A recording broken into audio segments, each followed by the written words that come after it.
Al Jazeera, The Guardian, Iran war, what is happening on day 16 of US-Israel attacks?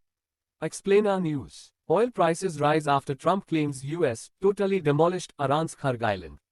Iran युद्ध 16 मार्च 2026 की ताज़ा जानकारी। 28 फरवरी 2026 को अमेरिका और इजराइल ने ईरान पर बड़े एयर स्ट्राइक शुरू किए, जिनका लक्ष्य ईरान के न्यूक्लियर और मिसाइल ठिकाने थे। इसके जवाब में ईरान ने इजराइल और अमेरिकी सैन्य ठिकानों पर मिसाइल और ड्रोन हमले शुरू कर दिए। रिपोर्ट के अनुसार अब तक 290 से ज्यादा मिसाइल और 500 से ज्यादा ड्रोन इजराइल की ओर दागे जा चुके हैं। अमेरिका ने ईरान के खार्ग द्वीप खर्ग आइलैंड पर भी हमले किए, जो ईरान के तेल निर्यात का मुख्य केंद्र है।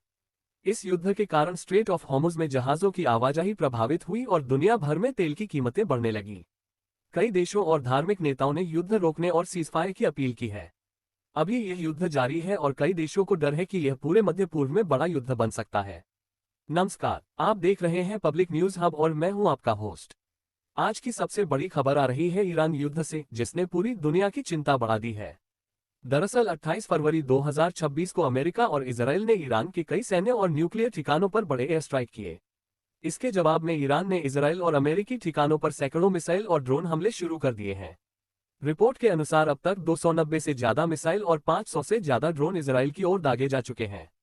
इस बीच अमेरिका ने ईरान के सबसे बड़े तेल निर्यात केंद्र खार्ग द्वीप पर भी हमला किया, जिससे वैश्विक तेल बाजार में हलचल मच गई है। युद्ध के कारण स्ट्रेट ऑफ हॉर्मुज में जहाजों की आवाजाही भी प्रभावित हुई है और दुनिया भर में तेल की कीमतें बढ़ रही हैं।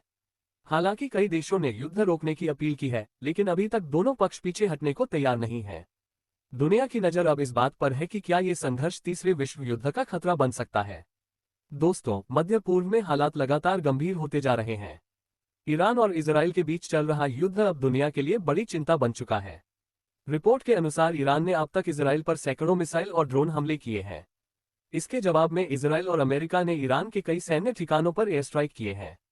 इस युद्ध का असर अब सिर्फ मध्य पूर्व तक सीमित नहीं रहा। दुनिया भर में तेल की कीमतें बढ़ने लगी हैं और कई देशों ने अपने नागरिकों को सतर्क रहने की सलाह दी है। विशेषज्ञों का मानना है कि अगर यह संघर्ष और बढ़ता है तो ये पूरे मध्य पूर्व में बड़ा युद्ध बन सकता है।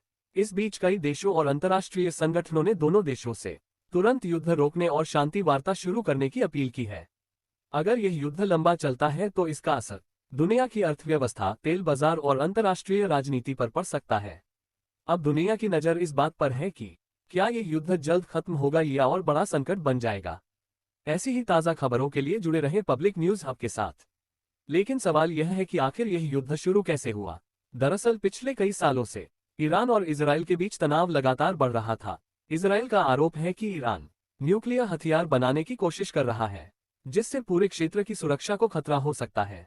इसी वजह से इजराइल और अमेरिका ने ईरान के कुछ महत्वपूर्ण सैन्य और परमाणु ठिकानों पर बड़े एयर स्ट्राइक किए। इसके बाद ईरान ने भी जवाबी कार्रवाई करते हुए इजराइल की तरफ मिसाइल और ड्रोन हमले शुरू कर दिए।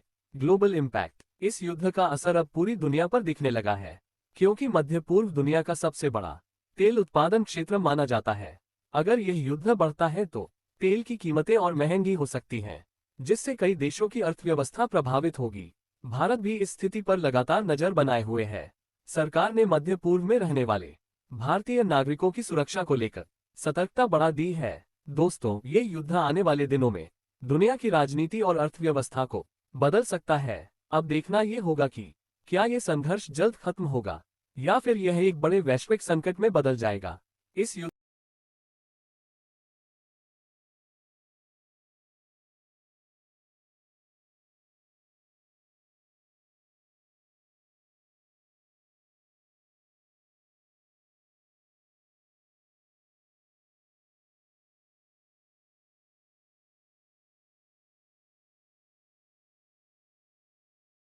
के बीच कई बड़े देश अब स्थिति को शांत करने की कोशिश कर रहे हैं। संयुक्त राष्ट्र और कई अंतर्राष्ट्रीय संगठन दोनों देशों से सीजफायर और बातचीत की अपील कर रहे हैं। विशेषज्ञों का कहना है कि अगर यह संघर्ष लंबे समय तक चलता है तो इसका असर दुनिया की अर्थव्यवस्था, व्यापार और तेल बाजार पर पड़ सकता है। Military situation. रिपोर्ट्स के अनुसार दोनों देशों ने अपने अपने सैन्य बलों को हाई अलर्ट पर रखा है। मध्य पूर्व में कई जगह एयर डिफेंस सिस्टम और मिसाइल सिस्टम तैनात किए गए हैं, जिससे ये साफ है कि स्थिति अभी भी बेहद तनावपूर्ण बनी हुई है। दुनिया के कई देशों ने अपने नागरिकों को उस क्षेत्र में यात्रा करने से बचने की सलाह दी है।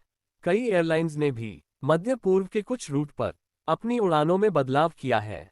दोस्तों, ईरान और इजराइल के बीच ये संघर्ष सिर्फ दो देशों की लड़ाई नहीं है, बल्कि इसका असर पूरी दुनिया की राजनीति और अर्थव्यवस्था पर पड़ सकता है। अब पूरी दुनिया की नज़र इस बात पर है कि क्या ये युद्ध जल्द खत्म होगा या फिर यह एक बड़े वैश्विक संकट का रूप ले लेगा।